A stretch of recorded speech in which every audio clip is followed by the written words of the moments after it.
शरद पवार यांचे कट्टर विरोधक संभाजी काकडे यांची 55 वर्षांनंतर एकमेकांची भेट।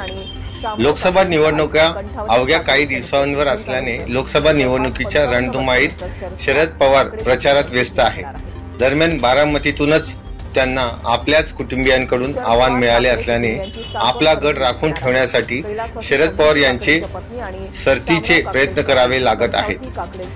अशातच त्यांच्या भेटीगाठी सुद्धा होताना दिसत आहे। विशेष म्हणजे शरद पवार तब्बल 55 वर्षांनी राजकीय प्रतिस्पर्धीची भेट घेणार असल्याचे राजकीय वर्तुळात चर्चांना उधाण आले आहे।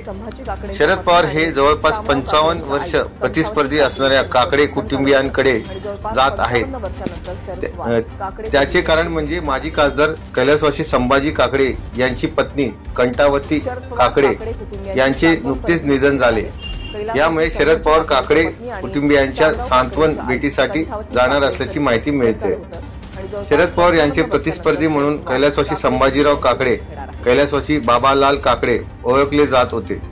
बारामती लोकसभा मतदारसंघातून संभाजीराव काकडे 2 वेळा खासदार म्हणून निवडून आले होते।